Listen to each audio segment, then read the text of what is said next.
તું જલ્દી જલ્દી દ્વારકા જા અને ત્યાં બધાને યાદવકુળના નાશ થઈને ખબર અને કહેજે કે દ્વારકાનો નાશ થવા માટે તમારે બધા દ્વારકામાં બેસીને નીકળી જાઓ. બધા વસુદેવજી ત્યાં હતા, દેવકી ત્યાં હતા, બધી રાણીઓ તો બધી ત્યાં હતી. અને આ બધાને કહી દેજે ભાઈ, આને એક ટેલિગ્રામ કરી દે હસ્તિનાપુર. અર્જુનને ખબર આપ જલ્દી આને લઈ જાય, મારી બાને મારા બાપાને વસુદેવ દેવકીને બધાને લઈ જાય, મારી 16,108 વાણીઓને બધીને લઈ જાય. એવો તેને ટેલિગ્રામ કરી દે, જલ્દી આને લઈ જાય ભાઈ, આવા આ દ્વારકાનો હવે તો ડૂબી જવાની છે. મારે બધું આ પ્રમાણે તું કર જા, પોતપોતાના પરિવાર સાથે તમે આ બધાને ઇન્દ્રપ્રસ્થમાં પાંડવોને ત્યાં તમે જતા રહેજો એમ મોકલી દેજે. આ પ્રમાણે કહ્યું. બિચારો દારૂક ઉદાસ મનવાળો થઈને ચાલતો થઈ ગયો. અને પછી પરીક્ષિતને કહે છે, હે રાજા, સુખદેવજી કહે છે, રાજા આમ થયા પછી ભગવાન શ્રી કૃષ્ણે પોતાના આત્માને આત્મ સ્વરૂપની અંદર યોજી દઈ અને દેહ ત્યાગ કર્યો.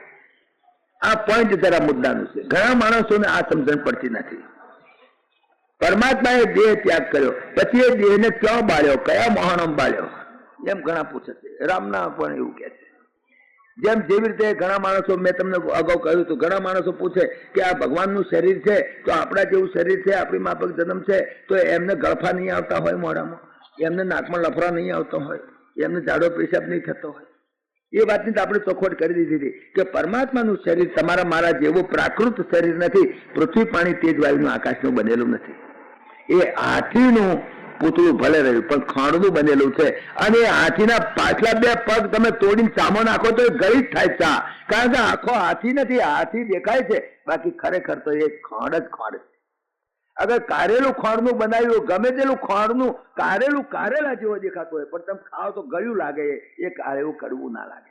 એમ પરમાત્માનો દેહ છે એ પૃથ્વી, પાણી, તેજ, વાયુ, આકાશનો, ચામડાનો, લોહીનો અને મળમૂત્રનો કોથળો નથી. મારે તમારી માફક પરમાત્માનું શરીર બનેલું છે. ચિદાનંદમય દેહ તમારી વિગત વિકાર જાન અધિકારી. જે અધિકારી પુરુષો સમજી શકે કે પરમાત્માનું શરીર સત ચિત અને આનંદના મશાલોમાં બનેલું છે. હાડકાનું માણસનું બનેલું નથી, પણ સત ચિત અને આનંદ સ્વરૂપનું બનેલું છે. એમાં કોઈ વિકાર નથી. એટલા માટે જોજો ભગવાનનો મૂછો ઉગેલી નથી દેખાતી ક્યાંય. કારણ મૂછો ઉગવું એ પણ એક વિકાર છે, મોટા થવું એ પણ વિકાર, ગયડા થવું એ પણ વિકાર. વિકાર એટલે ચેન્જ ઓફ ફોર્મ. પરમાત્માનું ફોર્મ ચેન્જ થતું નથી.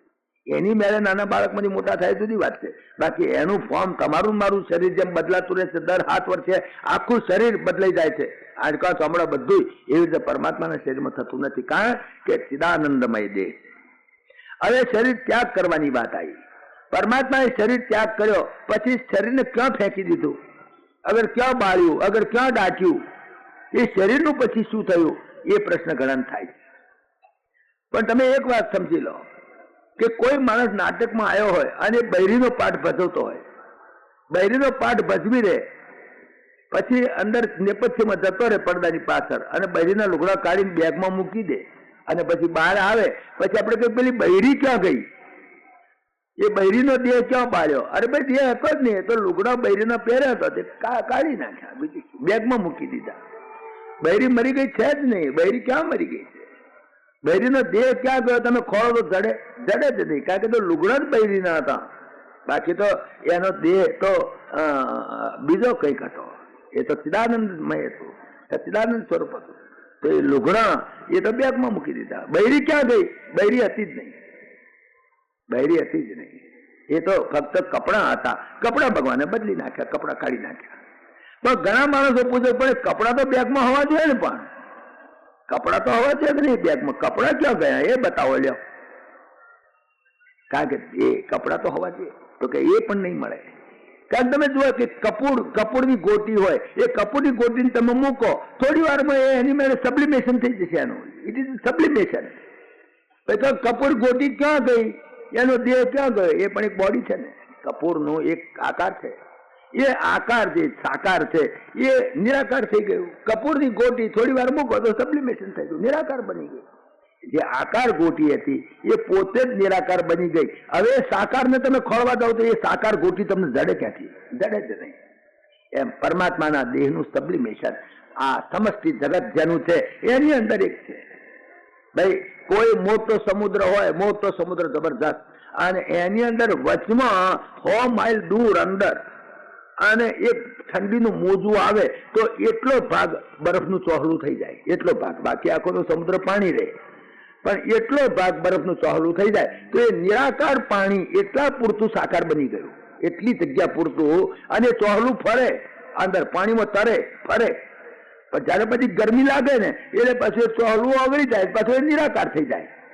તમે કહો પેલો બરફ ક્યાં ગયો બરફ? એટલે બરફ હતો જ નહીં, આ તો એનું સાકાર થવું અને એનું જ નિરાકાર થવું. એ નિરાકાર હતો એ સાકાર બની ગયો, તો એ સાકાર હતો નિરાકાર બની ગયો. હવે તમને એ બરફનો દેહ જડે ક્યાંથી? જડે નહીં. એટલે પરમાત્માના સામર્થ્યની બાબતમાં કોઈ શંકા કરવી નહીં. આ વેદાંતે સમજાયેલી વાત છે. પરમાત્માના દેહને ક્યાંય બાળ્યો નહોતો, એ બરફને ક્યાં બાળ્યો હતો, એ કપૂરને ક્યાં બાળ્યું હતું? અરે ભાઈ, એની મેળે સબ્લિમેશન થઈ ગયું, એની મેળે સાકાર પોતે નિરાકાર બની જાય છે. એટલે આ વાત મુદ્દાની છે, સમજવા જેવી છે. પરમાત્માએ ત્યાં આગળ દેહનો છોડી દીધો. દારૂક તો પછી ગયો દ્વારકા. વસુદેવને ઉગ્રસેનને બધા સમાચાર આપ્યા. બધા તો બિચારા શોકથી વ્યાકુળ થઈ ગયા. અરે પરમાત્મા ચાલ્યા ગયા, વ્યાકુળ થઈ ગયા, બધા મૂર્છિત થઈ ગયા, માથા કૂટવા માંડ્યા. બોલો. અને ત્યાં આગળ જ્યાં સંગ્રામ થયો તો મારા થઈ છે બધા દારૂડિયાઓને, ત્યાં આગળ બધા ગયા. ત્યાં આગળ જઈને દેવકી, રોહિણી, વસુદેવ એ બધા બેભાન બની જઈને ત્યાં એમણે પ્રાણ ત્યાગ કરી દીધો હતો એ લોકોએ. અને રૂક્મિણી વગેરે જે કેટલીક સ્ત્રીઓ હતી એ પોતાના પતિના શબ સાથે પોતે કાઢીને ચિતામાં બળી મરી. આ 8 પટરાણીઓએ તો ત્યાં ચિતામાં બળીને ત્યાગ કરી દીધો બેનો. પણ બાકીની જે 16,000 હતી ત્યાં સુધીમાં અર્જુન આવી ગયો. અર્જુન એને લઈને રસ્તામાં જતો, તમે વાર્તા તો જાણો છો, રસ્તામાં કાબાઓએ લૂંટી લીધો. આ ખરેખર તો એ 16,000ની 101 ચિત્તની વૃત્તિઓ હતી. એ વૃત્તિઓ હતી, આ એક આધ્યાત્મિક ભાવ છે એની અંદર. પરમાત્માની બધી એટલી બધી પત્નીઓ, પણ એ વૃત્તિઓ, ચિત્તની વૃત્તિઓ શાંત થઈ ગઈ. ચિત્તની વૃત્તિઓ તો રખડતી ફરે, જતી રહી. બસ. તો આ પ્રમાણે થયું. અર્જુન બિચારો ત્યાં આગળ આવ્યો, આવીને દ્વારકા ગયો ખરો, બધાને લઈને ગયો. ઇન્દ્રપ્રસ્થ જવા નીકળ્યો. રસ્તામાં તમે કહો છો એમ ચોરના ટોળા આયા, એનો હુમલો કર્યો, બધી લઈ ગયો. ચોર લઈ ગયા. પછી ભગ્ન હૃદય બચારે ઇન્દ્રપ્રસ્થ ગયો. યુધિષ્ઠિર આગળ રડ્યો ખૂબ. યાદવ વંશમાં બાકી રહેલો જે વજ્રનાભ નામનો જે સુરસેન દેશની ગાદી ઉપર એને બેસાડ્યો. યાદવ કુળમાં એક રહ્યો તો એની પાછળ પછી એને બેસાડ્યો. અને પછી પાંડવો સહિત બધા પાંડવો પણ ત્યાંથી પછી એમને એમ થયું કે હવે આ જગત રહેવા જેવું નથી, બિચારા ચાલતા થઈ ગયા. આ પ્રમાણેની વાત સુખદેવજી મહારાજે પરીક્ષિતને કરી. પરીક્ષિત, આ બધી વાતો મેં તારા આગળ કરી, આ બધી વાતો મેં તને કરી છે ને. માટે સુખદેવજી કહે છે, પરીક્ષિત, ત્યાં બધી કથાઓ જે સાંભળી આટલા દાડાથી, તો હવે તું સમજો કે નહીં? હવે તને એટલો ખ્યાલ આવ્યો કે ભગવાન પુરુષો તમને તું ચિત્તમાં રાખી તો કલયુગ પણ તને નડશે નહીં, કોઈ યુગ તને નડશે નહીં. તું પરમાત્માનું તારું ચિત્ત પરમાત્માની અંદર પડી દે. કલયુગ ખરાબ છે એમ કે છે, એ વાત ખરી છે. કલયુગ તને દુઃખ થાય છે કે હું બેઠો તો કલયુગ આવ્યો, પણ કલયુગ ગમે તેટલો દોષોનો ભંડાર છે, પણ એનો એક મોટો ગુણ છે કે કલૌ કેશવ કીર્તનાથ, કલયુગ કરે પુનિત પ્રતાપા.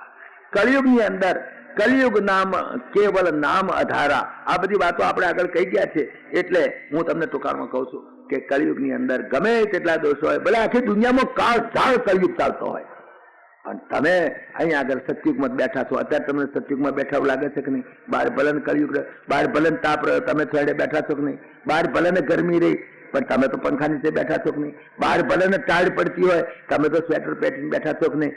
તમે આખી દુનિયાનો ઉનાળો શિયાળો નહીં ફેરવી શકો, પણ તમારા પૂરતા તો તમે ફેરવી શકો. તો કલયુગ તમને નુકસાન નહીં કરે. માત્ર નારાયણનું સ્મરણ કરવું એ જ આ જીવનનું ચરમ લક્ષ્ય છે. અને જે માણસ અનેક જાતના દુઃખરૂપી દાવાનળથી બિચારા દુઃખી થયેલા જીવો છે, એ લોકોને આ અતિ દુસ્તર એવો સંસાર સમુદ્ર તરવો, એમને માટે જો એની ઈચ્છા હોય તો એ માત્ર ભગવત કથા રસનું પાન કરજો. બસ એનાથી તમે તરી જશો. કે માત્ર શ્રવણથી થાય? માત્ર શ્રવણથી? તો કે હા, માત્ર શ્રવણ. અતારે સંસારે વિષય વિષ સંગાર્દિત ધિયા ક્ષણાર્ધમ ક્ષેમાર્થમ પિબત સુખ ગાતામૃતમિદમ કિમર્થમ વ્યર્થમ બો વ્રજત કુપથે કુત્સિત કથે પરીક્ષિત સાક્ષી સ્યાદ શ્રવણ ગત મુક્તિ ઉક્તિ કથને. પરીક્ષિત અમારો સાક્ષી છે, કે છે કે એટલા શ્રવણ માત્રથી, ભગવદ કથા શ્રવણ માત્રથી મુક્તિ મળે? તો કે મળે. કે કેવી રીતે કહો છો? કોઈ સાક્ષી છે? તો કે આ રહ્યો પરીક્ષિત અમારો સાક્ષી. 7 દાડા સુધી બેઠો હતો, એને કશું બીજા સાધન કર્યા નથી. નથી એને યજ્ઞ કરાયો હાથ દાડામાં, નથી એને જપ કર્યા, નથી એને તપ કર્યા, નથી એને વ્રત કર્યા, નથી એને અપા કર્યા, કઈ કર્યું નથી. માત્ર ભગવદ કથા ગુણાનુવાદ અને એનું શ્રવણ માત્ર કર્યું. એ શ્રવણ ભક્તિ નવ ભક્તિમાં એટલી પહેલી જે શ્રવણ ભક્તિ, એ શ્રવણ ભક્તિથી જ માત્ર મુક્ત થઈ ગયો. એનો સાક્ષી આ રહ્યો પરીક્ષિત. પોંજરામ બોલાવો, એનો સાક્ષીના પોંજરામ પૂછો, ભાઈ તે શું કહ્યું, બીજા કયા સાધન કર્યા તો બતાય. માત્ર શ્રવણ. પરીક્ષિત સાક્ષી સ્યાદ શ્રવણ ગત મુક્તિ ઉક્તિ કથને. આ પ્રમાણે મેં તારા આગળ ભાગવત કથા સંભળાય તો નારાયણનું સ્મરણ કરજે, સતત નારાયણનું સ્મરણ કરજે. વેદ વ્યાસ મહારાજે પ્રસન્ન થઈ અને વેદ તુલ્ય એવું ભાગવત, એ ભાગવત સંહિતા મને કહી હતી અને એ ભાગવતમાં જગતના આત્મા ભગવાનનું વારંવાર વર્ણન આવે છે. માટે કરીને એ ભાગવત શ્રવણથી તો કૃતાર્થ થઈ જઈશ. તો કૃતાર્થ થઈ ગયો પરીક્ષિત, તો કૃતાર્થ થઈ ગયો. તો હું મરી જઈશ એ જાતની પશુ બુદ્ધિ છોડી દે. હવે તું નથી મરવાનો, તું અનાદિ મુક્ત છું. આને તારું મૃત્યુ છે જ નહીં. તારું મૃત્યુ, તારો દેહ મરે પણ તું તો મરવાનો નથી. હું મરી જઈશ, તક્ષકનાગ મને મારી નાખશે. બસ આ જાતિ જે પશુ બુદ્ધિ તું ત્યાગ કરી દે. અને આ દેહ પૂર્વે હતો પણ નહીં. આજથી 70 વર્ષ પહેલા ક્યાં હતો અને આજથી 60 વર્ષ પછી ક્યાં આવવાનો છે? આ તો ક્ષણિક તને જે દેખાય છે, આ જે દેખાય છે પૂર્વે હતું પણ નહીં, ભવિષ્યમાં આવવાનું પણ નથી, વચમાં દેખાય છે. જે વસ્તુ વચમાં દેખાય એ મિથ્યા છે. જે વસ્તુ અવ્યક્ત આદિની ભૂતાની વ્યક્ત મધ્યાની ભારત અવ્યક્ત નિધનાની એવ તત્ર કા પરિદેવના. એમાં શું જીવ બાળવાનો કે જે વસ્તુ અવ્યક્ત હતું, પહેલા અવ્યક્ત હતું, અવ્યક્ત આદિની ભૂતની આદિમાં અવ્યક્ત હતું અને વ્યક્ત મધ્યાની વચમાં 50-60 વર્ષ વ્યક્ત થયું અને પાછું અવ્યક્ત નિધનાની એવા પાછું અંતે તો પાછું અવ્યક્ત થઈ જવાનું છે. એમાં તત્ર કા પરિદેવના. માટે કરી અને હમણાં પણ તને જે આ જે કદાચ તને એમ થતું હોય કે આ મારું શરીર, શરીર તું છું જ નહીં. માટે શરીરનો અધ્યાસ છોડી દે અને દેહાદિથી ભિન્ન આત્મારૂપ તું છું. માટે તું આત્મ સ્વરૂપનો વિચાર કરી અને ઉપાધિ રહિત બ્રહ્મની અંદર તું આત્માની અંદર સ્થિત થઈ જા. આ પ્રમાણે સુખદેવજી મહારાજે વાત કરી. ત્યાં પરીક્ષિત હાથ જોડીને ઉભો થઈ ગયો. મહારાજ, જેમ અર્જુને કહ્યું એમ નષ્ટો મોહા સ્મૃતિર્લબ્ધા તત્પ્રસાદાત મયાચ્યુત સ્થિતોસ્મિ ગત સંદેહ. હવે મને કોઈ સંદેહ રહ્યો નથી. એ જ પ્રમાણે 12મા સ્કંદના 6ઠા અધ્યાયના બીજા શ્લોકની અંદર પરીક્ષિતે કહ્યું સિદ્ધોસ્મિ અનુગૃહિતોસ્મિ. મહારાજ હું સિદ્ધ થઈ ગયો, મહારાજ હું અનુગ્રહિત થઈ ગયો છું. તમે મને ખૂબ અનુગ્રહ કર્યો છે. અને ભવતા કરુણાત્મના, હે કરુણામૂર્તિ સુખદેવજી મહારાજ, તમારાથી હું સિદ્ધ થઈ ગયો છું, તમારાથી હું અનુગ્રહિત થઈ ગયો છું. શ્રાવિતો યત તમે સાક્ષાત અનાદિ નિધનો હરિ. અનાદિ નિધનો હરિ, એના ગુણ તમને ગવડાયા, એથી કરીને હું સિદ્ધ થઈ ગયો છું. હું તો સિદ્ધ થઈ ગયો નહીં પણ અનુગ્રહિત થયો છું. મહારાજ તમે કરુણામૂર્તિ મને કર્યો. ભગવાન તક્ષકાદિભ્યામ મૃત્યુર્ભો ભ્યો ન બિભેમ્યામ. મહારાજ હવે તો એક ને પણ 1000 તક્ષકના ગાયન કહી તો પણ મને નહીં કહી શકે, મારા દેહને કહી છે, મને કહી શકે એવું છે જ નહીં એની તાકાત. 1000 તક્ષકના ગાવે તો હું કોણ સમજી ગયો. અચ્છેદ્યોયમ અદાહ્યોયમ અક્લેદ્યો અશોચ્યવત નિત્ય સર્વગત સ્થાણુ હું અચલોયમ સનાતન. આ મારા સ્વરૂપમાં જ્ઞાન થઈ ગયું છે. મહારાજ હવે કોઈ ચિંતા કરવાની જરૂર નથી. 1000 તક્ષક ના ગાવે તો પણ મને કહી શકવાનું નથી. માટે પ્રવિષ્ટો બ્રહ્મ નિર્વાણમ અભયમ દર્શિતમ ત્વયા. મહારાજ તમે મને અભય બનાવી દીધો. મને હવે કોઈ ભય નથી, જગતનો કોઈ ભય નથી. માટે મહારાજ હવે એક વિનંતી કરું છું. અનુજાની મામ બ્રહ્મન વાસમ યથામ યથોક્ષરે. મહારાજ હવે એક વિનંતી કરું છું. હવે હું મારી વાણીને બંધ કરી દઉં છું. હવે મારી વાણી, મારી ઇન્દ્રિયો, મારી આંખને પણ બંધ કરી દઉં છું. હવે મારા કાનને પણ બંધ કરી દઉં છું. બધાને અંતર્મુખી થઈ જઈ અને માત્ર મારા આત્મ સ્વરૂપની અંદર સ્થિર કરી દઉં છું. મહારાજ મને આજ્ઞા આપો કે જેથી કરીને હું એ પ્રમાણે કરીને મારી વાણીને બંધ કરી દઉં. અનુદાની મામ બ્રહ્મન વાતમ યથામ યદોક્ષજે મુક્ત કામાશયમ ચૈતા પ્રવેશ્ય વિસૃજામ્યસુન.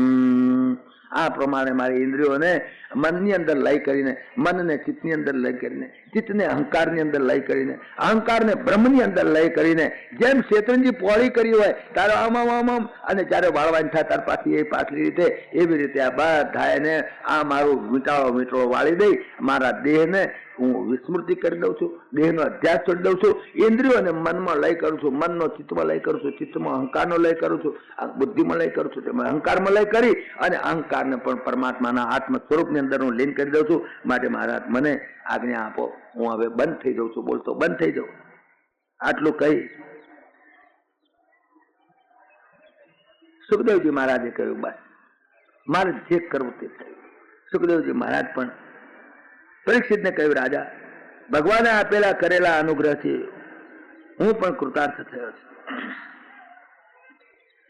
કે તું કૃતાર્થ થઈ ગયો, હું કૃતાર્થ થયો, તારું કલ્યાણ થઈ ગયું, મને પણ એક સંતોષ થયો, મેં એક જીવાત્માનો કૃતાર્થ કરી દીધો.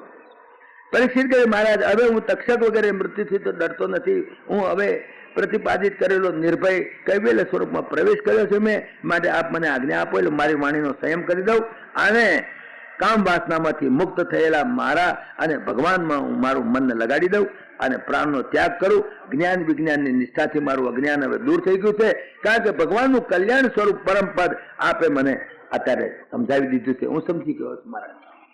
આ પ્રમાણે રાજાએ કહ્યું. એટલે ભગવાન સુખદેવજી એ રાજાથી યથોચિત પૂજન સત્કાર પામી સંન્યાસીઓની સાથે ત્યાંથી ચાલતા થઈ ગયા. સુખદેવજીએ કહ્યું કે જ્યાં સુધી હું બેઠો છું ત્યાં સુધી પેલો તક્ષક નાગ આવશે નહીં.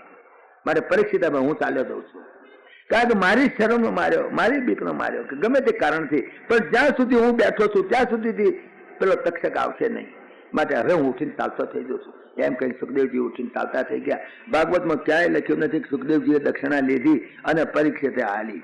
પરીક્ષિત ગરીબ નહોતો કે ના આલી શકે, અને સુખદેવજી એવા નહોતા બહુ પૈસાદાર કે એને પૈસાની જરૂર ના પડે, પણ છતાંય નથી સુખદેવજીએ પૈસો લીધો કે નથી પરીક્ષિતે પૈસો દક્ષિણા આપી. સુખદેવજી ચાલતા થઈ ગયા. પરીક્ષિત ત્યાં જ બેસી ગયો. આ પ્રમાણે જ્યાં સુખદેવજી ઉઠીને ચાલતા થઈ ગયા પછી ગંગા કિનારા પર આસન લગાવી બુદ્ધિથી મનને આત્મામાં સ્થાપી દઈ વૃક્ષની પેઠે લાકડાનું ઠૂઠું હોય ને જેમ ઠૂઠની માપ ઇત્યુક્તા તમ અનુજ્ઞાપ્ય ભગવાન બાદરાયણી જગામ ભિક્ષુભી સાર્ધમ નરદેવેન પૂજિતા. ભિક્ષુભી સાર્ધમ ચાલતા થઈ ગયા. અને પરીક્ષિત પિરાદર્શી આત્મની આત્માનમ આત્મના, આત્માથી પોતાના આત્માની અંદર પોતે જ સ્થિર થઈ જાય. સમાધાય પરમ દધ્યો અસ્મન્ય અસુ યથા તરુહુ. ઝાડ જેમ ફૂંકાઈ ગયેલું ઝાડનું ઠૂંઠું જેમ બેસી જાય એમ બેસી ગયો. હવે ઝાડના ઠૂંઠાને ગમે તેલા બચકો ભરતું છે, ગમે તેલું કરતું છે, ઠૂંઠાને શું થાય? પોતે તો પોતાની અંદર સમાપ્ત થઈ ગયો. આ પ્રમાણે બેસી ગયો અને ત્યાં તો ફાપ તક્ષક નીકળ્યો. ફૂંફાડા કરતો આવે પરીક્ષિત એવા ફૂંફાડા મારતો આવે. સુખદેવજી મહારાજ આમ ચાલતા થઈ ગયા. પેણ આગળ આ તક્ષક નાગ ફૂંફાડા મારતો આવે. દોડતો આવતો તો રસ્તામાં એને બ્રાહ્મણ મળ્યો. બ્રાહ્મણે જોયો એટલે તક્ષક નાગ પણ બ્રાહ્મણનું રૂપ લઈ લીધું. એ પણ પોતે બ્રાહ્મણ બની ગયો, કારણ પેલો માણસ જાણી ના જાય એટલા માટે. બ્રાહ્મણ જતો હતો એને પૂછ્યું, ભાઈ બ્રાહ્મણ દેવ ક્યાં જાવ છો? તો કહે હું જઉં છું, પરીક્ષિત રાજા છે ને એને તક્ષક નાગ કહેવાનો છે. તો એમણે મને કાગળ લખ્યો હતો અને મને તક્ષક નાગ કહેડે એને પણ ઉતારવાની મારી પાસે વિદ્યા છે. એટલે એમણે કાગળ લખ્યો હતો અને એમણે લખ્યું હતું કે 10,000 મોહર સોના મોહર તને આપીશ અને તું મારો જો તક્ષક નાગ કહેડી જાય તો તું મારો સાપ ઉતારી દેજે. આ સુખદેવજીના આવતા પહેલાની વાત છે. કાગળ લખ્યા છે ને ઓફિસ વાળા તકલીફ તો લે ને બિચારા, આમ બીજું બધું સેફગાર્ડ તો રાખે ને, કદાચ ના થાય તો. એટલે આ બ્રાહ્મણને ખબર આપેલી કે તારામાં એ વિદ્યા છે અને તું સાપને ઉતારી શકો છો. માટે પરીક્ષિત રાજાને સર્પ કરડવાનો છે તો તું અહીં આગળ આવજે અને જો સર્પ કરડે તેની હાથે તું એનું ઝેર ચૂસી લેજે અને તને 10,000 રૂપિયા 10,000 સોના મોહરો ફી આપી. ફી લઈને પોતાની વિદ્યા વેચવા નીકળેલો આ બ્રાહ્મણ 10,000 રૂપિયા 10,000 મને મળશે તો 10,000 સોના મોહરો લેવા માટે કરી અને એ નીકળેલો. રસ્તામાં કઈ વાંધો નહીં. રસ્તામાં બ્રાહ્મણ આ મળ્યો. અરે ક્યાં જાય છે? તો કે હું જઉં છું તક્ષક નાગ આવવાનો છે કડવા. એને બિચારાને ખબર નહીં કે તક્ષક નાગ છે, એને ખબર નહીં કે તક્ષક નાગ છે. લાવ બ્રાહ્મણે તો બિચારા ભોળે ભાવે કહી દીધું કે હું તો તક્ષક નાગ કડવાનો છે પરીક્ષિતને, તે એને કડે તે હું એ કડશે તરત એને ઉતારી દેવાનો છું. કે હે તારી પાસે એવી શક્તિ છે? તક્ષક નાગ વિચારમાં પડી ગયા, શું વાત કરે તું? તક્ષક નાગ કડે તો ઉતારી દઉં? હા મારી પાસે શક્તિ છે, સિદ્ધિ. તો કે ડફોળ જૂઠું બોલે, એવી રીતે કઈ સિદ્ધિ તક્ષક નાગ કડે બચતો હશે કોઈ? તો બતાવું પણ મારો શક્તિ ગમે તેવું ઝેર હોય, તક્ષક નાગ કડ્યો હતો પણ. તો કે એનો ટ્રાયલ લઈએ, કા ટ્રાયલ લેવો લો. એટલે એને કહ્યું જો હું પોતે તક્ષક છું, સમજો. આવતા ટ્રાયલ લેવો આ પેલું ઝાડ લીલું છમ છે, લીલું છમ, એનો દંશ મારું છું, બોલ તું ઉતારી શકું? તો કે હા. તક્ષક ના આગળ લીલું છમ ઝાડ હતું, એને દંશ કર્યો અને ઝાડ એક હુક્કું ઠંઠ થઈ ગયું, એક એક પાંદડા ખરી ગયા અને આમ હાવ ટૂંટ થઈ ગયું. તરત જ પેલા દોડીને એવું બચકું ભર્યું ને ખેંચી લીધું, વળી પાછું લીલું હતું એવું થઈ ગયું. તક્ષક ના ગભરાયો, કહો બાપરે અમારો બેટો અહીંયા એવું કર્યું તોય કરે, આ તો મારું તો, અને હું તો ચીઠીનો ચાકર છું, મને તો આજ્ઞા છે કે આ તારે જઈને કામ કરવાનું. તક્ષક નાગને કે પરીક્ષા સાથે વેર નથી, એને તો કાળદેવની આજ્ઞા થઈ એમ કરવાનું. સાપ આપણને કહે છે તે સાપને આપણે વેર નથી, કાળદેવની આજ્ઞા થાય કે તું સર્પ થઈને પેલા કહી એટલે કહેવું પડે, તો એનું કામ કરીને ચાલતો થઈ જાય. તક્ષક નાગને થયું હું ત્યાં જઈશ અને હું કહી દઈશ તો આ બમણો આવવાનો છું, તો 10,000 હોના મોરો જોઈએ છે ને, એટલે આવવાનો અને આને ઉતારી દેશે ત્યાં. તો એટલે એને કહ્યું દોસ્ત તારે પૈસા હાથે કામ છે કે બીજું કઈ? મારે પૈસા હાથે, મારે શું? તો કે હું તને 20,000 હોના મોર આપું તો કે લાવો ને પાછો વળી જાઉં, મારે શું? એક પૈસા માટે કરીને એક આટલો બ્રાહ્મણ આવા પવિત્ર રાધાને બતાવવાનું મેલી અને પૈસા સારું કરીને એને લોંચ લઈને પાછો વળી ગયો. તક્ષક ના કે 20,000 આપી દીધા. લોંચ રૂશ્વત તે દાડે ચાલતી હતી, અત્યારે ચાલવા દો વાંધો નથી. તક્ષક ના કે 20,000 સોના મોહરો આપી આને પેલાને વિદાય કરી દીધો. અને આ લાલચુડા જ્યાં લગી છે ત્યાં લગી લાલચો ચાલવાની જ છે. ગમે તેટલી લોંચ બંધ કરવા દેશો, લોંચ રૂશ્વત, પણ જ્યાં સુધી લાલચ છે પૈસાની, લાલચુડા વેડા છે ત્યાં સુધી જરૂર લાલચું ચાલવાની. કોઈ એનો બાપ આવે તો મટાડી શકે એમ નથી, નકામી મહેનત કરશો. લાલચુડા વેડા મટાડો, લોંચ રૂશ્વત બંધ કરવાની જરૂર નથી, ઓટોમેટિક બંધ થઈ જશે. જે મૂળ રોગ છે એને મટાડવાની જરૂર છે. આ રોગ નથી મટાડતા, રોગની દવા કરે પણ રોગ નથી, રોગનું મૂળ નથી બતાવતા. પૈસાનો હડકવા મટી જાય તો લોંચ રૂશ્વત એની મેળે મટી જાય. આને 20,000 સોના મોર લઈને વિદાય થઈ ગયો અને પછી આવ્યો તક્ષક નાગ, ફૂંફાડા મારતો એકદમ જોર આવ્યો ને તક્ષક નાગ આવીને જાય ને ડંસ માર્યો. પણ કોને ડંસ મારે? ઠૂંઠ જ હતું. પરીક્ષિત તો હતો જ નહીં, પરીક્ષિત તો હતો જ નહીં. આ પ્રમાણે એને ઠૂંઠ માર્યો અને બસ થયું. એનું તો એટલું કામ હતું કે મારે તો એના દેહને ઘા કરવાનો છે. ડંસ કરીને પરીક્ષિત આ ચાલતો થઈ ગયો. ત્યાર પછી એનો દીકરો જન્મે જાય ગાડી ઉપર આવ્યો. એને એમ થયું કે મારા બાપને આ તક્ષક નાગ કડી ગયો, માટે હું આખી દુનિયાના તમામ સર્પને ભસ્મ કરી નાખું. એને જબરદસ્ત યજ્ઞ કર્યો, એને મોટો આ જન્મે જાય પછી યજ્ઞ કર્યો મોટો જબરદસ્ત. અને બધાએ સાપને યજ્ઞને સ્વાહા સ્વાહા બોલે તો દુનિયાના બધા સાપ ઘસડામાં માંડ્યા. બધા સાપ આવીને પડે એવો જબરદસ્ત યજ્ઞ કર્યો. બધા સાપ દુનિયામાં બધા સાપની વંશ કાઢી નાખો, મારા બાપને કહ્યું. એટલા બધા સાપ આવીને પડ્યા, બધા સાપ ગભરાયા. પછી તો છેવટે તક્ષકાનો નંબર લાગ્યો. તક્ષકાય સ્વાહા જાને, અને બ્રાહ્મણોનો તેજ આને યજ્ઞની અંદર તક્ષકાય સ્વાહા બોલ્યા ત્યાં તક્ષક ગભરાયો કે મરી ગયો, કારણ કે એને પડવું જ પડે યજ્ઞની અંદર. ગયો ઇન્દ્ર પાસે, મહારાજ આ તો તમારા કાળદેવની આજ્ઞાથી હું તો ગયો તો મારે શું લેવા દેવા, નકામું મારે કઈ વેર નહીં ને, આ તો મારા યજ્ઞમાં મારું તો ભસ્મ કરી નાખશે. ઇન્દ્ર કે હું તને મદદ કરીશ, કશો વાંધો નહીં, બે જાય આગળ તને કોણ કહે છે. પેલા બ્રાહ્મણો બોલે તક્ષકાય સ્વાહા તક્ષકાય સ્વાહા, પણ તક્ષક પડે નહીં. જન્મે જય રાજા ગુસ્સો થઈ ગયો બ્રાહ્મણો ઉપર કે તમે શું કરો છો, આ કેવી રીતે મંત્ર બોલો છો? તક્ષકાય સ્વાહા કહેતા તક્ષક પડે કેમ નહીં? તો કે મહારાજ ખરી વાત એ બની છે કે ઇન્દ્ર પાસે ગયો છે અને ઇન્દ્ર એને મદદ કરશે, કે ઇન્દ્ર મદદ કરે છું એવું કરો, એવો તમે મંત્ર બોલતો. પછી આ બ્રાહ્મણો એમ મંત્ર બોલ્યા તક્ષકાય સ્વાહા ઇન્દ્રાય સ્વાહા, બસ મારો ઇન્દ્ર નથી મારો એને. તક્ષકાય સ્વાહા ઇન્દ્રાય સ્વાહા, ત્યાં તો ઇન્દ્ર ગભરાઈ ગયો કે મર્યા મને નાખ્યા. બ્રહ્મા પાસે ગયો, બ્રહ્માએ જઈને આયા, જન્મે જય રાજા આ તો બનવા કાળ છે, જગત છે, બધી વસ્તુ આ ઘટમાળ છે જગતની, એની અંદર તક્ષકનો કોઈ દોષ નથી. ત્યાં નકામા નિર્દોષ પ્રાણીને મારી નાખ્યા બિચારાને. આ પરમાત્માના સ્વરૂપ છે. પરમાત્માની બનાવેલી સૃષ્ટિની અંદર કોઈનો નાશ થઈ શકે નહીં. બીજમ્મામ સર્વભૂતાનામ વિદ્ધિ પાર્થ સનાતનમ, બધાનું બીજ પરમાત્મામાં. તો પરમાત્માના બીજમાંથી વીંછી, સાપ વગેરે બધી વસ્તુ પેદા થઈ છે. કોઈનો સંહાર, એનું બીજ નષ્ટ ન થઈ શકે. 21 વખત પૃથ્વી નક્ષત્રી કરી તોય ક્ષત્રિયનું બીજ ના ગયું. ગમે તેલા માકડ મચ્છર તમે મારી કાઢી મેળો. આ કહે છે પેલા મેલેરિયા ઇરેડિકેશન સ્કીમ વાળા મચ્યા છે ને, મેલેરિયા જંતુને મારી કાઢી મેળશો તો ઓસ્ટ્રેલિયામાં જતા રહેશે, ઓસ્ટ્રેલિયામાં કાઢી મેળશો તો યુરોપમાં જતા રહેશે. વળી પાછું તમારું જરાક એડમિનિસ્ટ્રેશન ઢીલું પડશે, પાછા આવશે. એનું બીજ કેવી રીતે કરાય? કારણ કે તમામનું બીજ પરમાત્મા છે, તમામનું બીજ પરમાત્મા. માટે આ તારી ભૂલ થાય જન્મે ત્યારે રાજા આ યજ્ઞ બંધ કરી દે. આ પ્રમાણે બંધ કર્યું. આટલી સુધીની વાત અહીંયા આગળ ભાગવતની અંદર આવે છે. એ મેં મારી યથાશક્તિ, મારી શક્તિ પ્રમાણે મારે જેટલી તાકાત હતી એટલું, મારી બુદ્ધિ હતી એટલું હું બોલ્યો છું.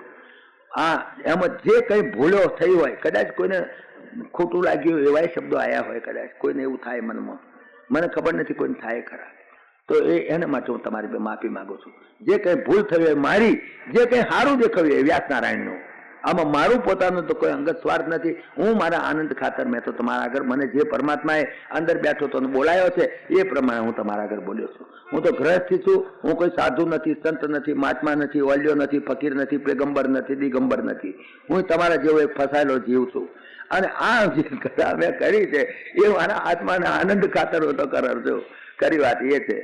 એટલે હું શું કરું? હું આ ના કરું તો શું કરું? જો આ ના કરું તો મને લખવો થઈને ખાટલામાં પડીને પડ્યો ગંધાઈને મરી જવું, બીજું શું થાય? કારણ કે આ મારો ખોરાક બની ગયો છે. એટલે શું કરું? ઘણા માણસો મને પૂછે છે કે તમે કથા કરો તમે કેટલાને સુધાર્યા? મેં તો કઈ લિસ્ટ રાખ્યું નથી. સુધારવાની મારી જવાબદારી નથી, અને મારી સામર્થ્ય પણ નથી, અને મારી શક્તિ પણ નથી, અને મારી એ જવાબદારી પણ નથી. એ તો પરમાત્માની જવાબદારી છે, મારી ક્યાં છે? તો કે તમે શું કેમ રાડ્યો પાડો છો બેઠા બેઠા? મેં તો ભાઈ હું બરાડા પાડું છું, એ કઈ કોઈને સુધારવા નહીં, પણ હું બગડું નહીં એટલા સારું, હું બગડું નહીં એટલા સારું, બાકી સુધાર નહીં. તો રિટાયર થયા પછી તો શેર બજારમાં બેઠો તો ગ્રેજ્યુએટ સાફ થઈ જાય, એના કરતા શું હારો છું. એટલા માટે હું બેઠો છું. એટલા માટે આ તમારા આગળ મેં જે કથા કરી છે, ભાઈ કહેતા હતા કે આભાર વિધિ કરવી પડે એવો રિવાજ છે. મેં તો કહ્યું આભાર વિધિ હું કરી લઈશ, હું કરું તો વાંધો છે તો ના. તો મેં કહ્યું જુઓ ખરી વાત કહું, આભાર વિધિ કરવાની એમણે મને કહી, પાછા મારા વખાણ કરે એવું તેવું લાંબુ કરે, એના કરતા મેં કહ્યું હું જ આભાર વિધિ કરીશ. પણ આભાર માનવાની વિધિ, આભાર ના માનવાની એ ચોખવટ નથી થઈ. એટલે મારી ઈચ્છા એમ કરું, મારે આભાર માનવાની વિધિ કરી હોય તો આભાર માનવાની વિધિ કરું, આભાર ના માનવાની વિધિ કરવી હોય તો આભાર ના માનવાની પણ વિધિ કરું. એટલે હું આભાર ના માનવાની વિધિ કરું છું. જો હું તમારા કોઈનો આભાર માનતો નથી, કારણ કે તમે તમારા આનંદ ખાતર આવ્યા છો, તમારા આત્મકલ્યાણ ખાતર આવ્યા છો. મેં ક્યાં તમને દબાણ કર્યું છે તમે આવ્યા છો? ક્યાં તમે એ છોકરાના લગ્નમાં આવ્યા છો? મેં ક્યાં તમને ખોટું લગાડશો કે ભાઈ વ્યવહારમાં નહીં આવો તો ખોટું લગાડીશું, તમારે તો નહીં આવીએ? એટલે તમે કોઈ ભયથી કે કોઈ ડરથી કઈ ખેંચીને આવ્યા નથી, મારા હુકમથી નથી આવ્યા. પણ તમારો અંદર આત્મા બોલ્યો અને તમને આનંદ થયો, અને તમારો ભગવાન તમને કહ્યું કે હે તો તમે આવ્યા છો. એ હું મારે ક્યાં તમારો ઉપકાર માનવાનો કહો? બોલો કહો. એટલે હું તમારો ઉપકાર નથી માનતો, તમે મારો પણ ઉપકાર ના માનશો. કારણ કે મને ક્યાં ઉપકાર, મારે શું છે ઉપકાર માનવાનો? કારણ કે હું મારા આત્મકલ્યાણ માટે કરું છું, તમારા કલ્યાણ માટે મારી જવાબદારી નથી. હો, એ સામર્થ્ય પણ નથી, એમાં મારી જવાબદારી પણ નથી. એ તો પરમાત્મા તમારું કલ્યાણ કરે. હું તમને શું કહું તમારું કલ્યાણ કરો? હું તો મારા કલ્યાણ માટે, મારા આત્મકલ્યાણ માટે આવ્યો છું, અને મારા આત્મકલ્યાણ માટે મેં કથા કરી છે. એમાં તમારે મારો ઉપકાર માનવાની જરૂર નથી. દિવ્ય જીવનનો ઉપકાર નથી માનતા અમે તો, કારણ કે દિવ્ય જીવનની તો ફળ છે, એનો ધર્મ છે, એનો ધર્મ બજાવે છે. આવા પ્રસંગો યોજવા અને આવી રીતે લોકોને પરમાત્માના કથા વાર્તાને અભિમુખ કરવા, એ તો દિવ્ય જીવનનું એક કાર્ય છે, અને એ એમનું કાર્ય કરે છે. ના કરે તો દિવ્ય જીવન કહેવાય નહીં.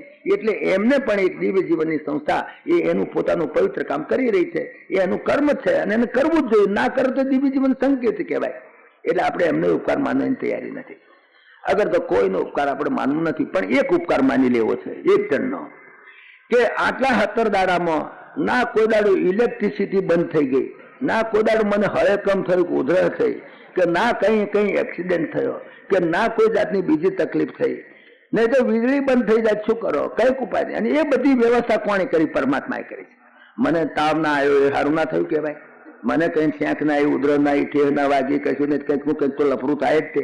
17 દાડામાં જરા પણ તકલીફ વગર સીધે સીધું આનંદથી બધું થયું.